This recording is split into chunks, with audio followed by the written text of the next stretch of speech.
Hello, good morning. আজকে নিয়ে এসেছি তোমাদের জন্য নতুন একটা ভিডিও। তা আজকের ভিডিওর টপিকটি হলো পুরোপুরি আলাদা। তোমরা সাধারণত আমার প্রোফাইলে দেখো যে আমি বাগান বিলাস নিয়ে বেশি ভিডিও করে থাকি। সত্যি আমি একজন বাগান বিলাস প্রেমী। বাগান বিলাসের সাথেও গত 1 বছর হলো আমি একটি নতুন গাছ নিয়ে কাজ করছি। আমার ছাদ বাগানে তাদের জায়গা দিয়েছি, তাদের পরিচর্যা করছি। সেই গাছটির নাম হলো অ্যাডেনিয়াম। যদিও আমি অ্যাডেনিয়াম সম্পর্কে তেমন খুব একটা জানি না, এই অ্যাডেনিয়ামে আসা হলো আমার এক দাদার হাত ধরে। যে দাদা আমাকে প্রথম দুটো গাছ গিফট করেছিল, সেই দুটো গাছ আমি বাড়িতে এনে যখন প্রতিস্থাপন করি, সেই প্রতিস্থাপন করার পর থেকেই অ্যাডেনিয়ামের প্রতি আমার ভালোবাসা জন্মে। তো সেই থেকেই আমার অ্যাডেনিয়াম করা শুরু। খুব বেশি গাছ নেই আমার বাড়িতে, মোটামুটি 20-25টার মতন গাছ রয়েছে।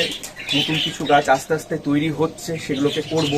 তো আজকের ভিডিওটা করার মেন বিষয় হলো, এই সময় দেখা যায় অক্টোবর যদিও বা শেষের দিকে হতে চললো, আমি একটু সময়ের থেকে পেছনে চলছি যেহেতু বাড়িতে ছিলাম না, তোমরা অনেকেই জানো।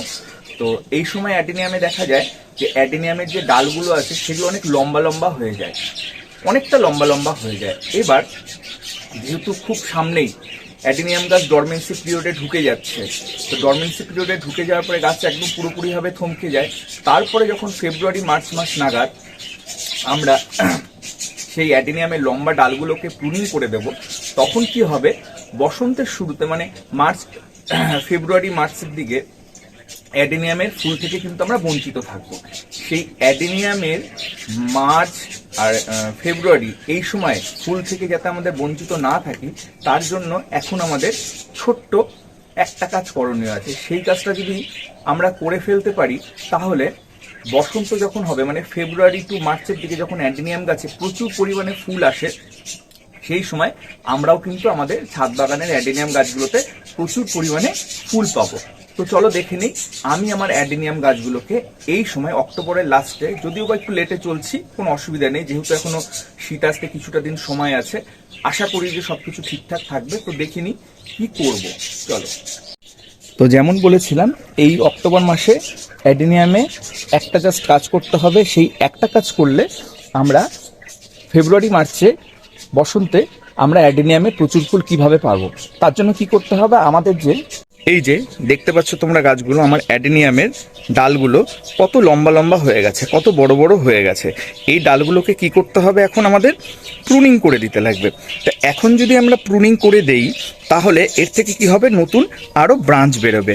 আর নতুন যত ব্রাঞ্চ বেরোবে, ঠিক আছে, তাহলে কি হবে, নতুন যত ব্রাঞ্চ বেরোবে, তাহলে ফেব্রুয়ারি মার্চের দিকে আমাদের অ্যাডেনিয়ামে ভরে ভরে প্রচুর ফুল দেবে। কিন্তু প্রুনিং করার জন্য আমাদের কি লাগছে, এমন একটা ধারালো ছুরি লাগছে প্রুনিং করার জন্য। এটা অবশ্যই কোনো স্যানিটাইজার দিয়ে এটাকে স্যানিটাইজ করে নিতে হবে, যাতে এর মধ্যে কোনো ব্যাকটেরিয়া ফাঙ্গাস না থাকে। আমি এটা স্যানিটাইজ করে নিয়েছি, ঠিক আছে। তারপরে লাগছে এমন একটা টিস্যু পেপার লাগছে, ঠিক আছে। তোমার কাছে যদি টিস্যু পেপার না থাকে, তাহলে তুমি বাড়িতে ধোয়া পুরনো সুতির যে কোনো একটা কাপড় নিতে পারো। তারপরে লাগছে এখানে ফাঙ্গিসাইড গোলানো। ফাঙ্গিসাইডটা অবশ্যই কিন্তু একটু মোটা করে ভারী করে গুলিয়ে নেবে, ঠিক আছে। এই যে দেখো,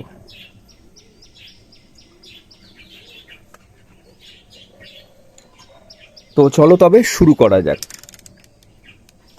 এই ডাল যখন প্রুনিং করব, প্রুনিং করার আগে বেশ কিছু জিনিস আমাদের মাথায় রাখতে হবে। এই যে এখানে দেখো, ভিডিওতে তোমরা দেখতে পাচ্ছ, এই যে গাছটা রয়েছে, এটার কিন্তু গ্রাফটিংয়ের অংশ এখান থেকে, এই যে এখানে জয়েন্ট রয়েছে, গ্রাফটিং করা রয়েছে। গ্রাফটিংয়ের ঠিক ওপরে করব ম্যাচিওর পর্শন থেকে, ঠিক আছে। কচি ডাল কাটলে কিন্তু হবে না। এই যে দেখো, ঠিক ম্যাচিওর পর্শন এখান থেকে সুন্দর করে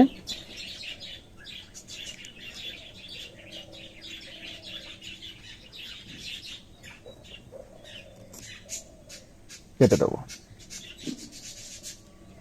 পাশ দিয়ে একটা ব্রাঞ্চ বেরিয়েছে, এটাকেও কেটে দেবো। কেটে দেওয়ার পরে কি করবো, এই যে টিস্যু পেপারটা রয়েছে, যে টিস্যু পেপারটাতে ভালো করে এর ভেতর থেকে যে কষটা বেরিয়ে আসবে, সেই কষটাকে ভালো করে ডিপ করে করে সুন্দর করে মুছে নেব। মুছে জায়গাটাকে শুকিয়ে নেওয়া হলো। শুকিয়ে নেওয়ার পরে কি করব, এই যে ফাঙ্গিসাইড যে গুলিয়ে রেখেছিলাম, এই ফাঙ্গিসাইডটা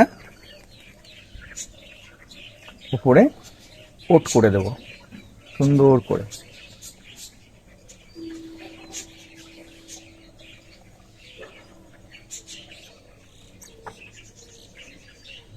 ফাঙ্গিসাইডটা দিয়ে সুন্দরভাবে কোট করা হয়ে গেল। ফাঙ্গিসাইড দিয়ে কোট করার পরে এবার কি করব, গাছে হালকা একটা খাবার দেব। যেহেতু গাছ খুব শীঘ্রই, খুব তাড়াতাড়ি কিছুদিনের মধ্যে ডরমেন্সিতে চলে যাবে, এই সময় কিন্তু কোনো ভারী খাবার দেব না, খুব হালকা খাবার দেবো। তোমরা এখানে দেখো, আমি এখানে মগের মধ্যে গুলিয়ে রেখেছি কি সিউইড এক্সট্রাক্ট, শুধুমাত্র সিউইড দেব, আর অন্য কোনো রকম খাবার দেব না। আবার ঠিক ফেব্রুয়ারি মাস নাগাদ গাছে যখন প্রচুর ফুল আসবে, তখন খাবার ও পটাশের প্রয়োগ করব। তো আমার এই ভিডিওতে শেয়ার করা ইনফরমেশনগুলো তোমাদের কেমন লাগছে, তোমাদের ভালো লাগছে না খারাপ লাগছে, তোমরা কমেন্ট করে অবশ্যই কমেন্ট সেকশনে জানাবে। সবাই ভালো থেকো, টাটা।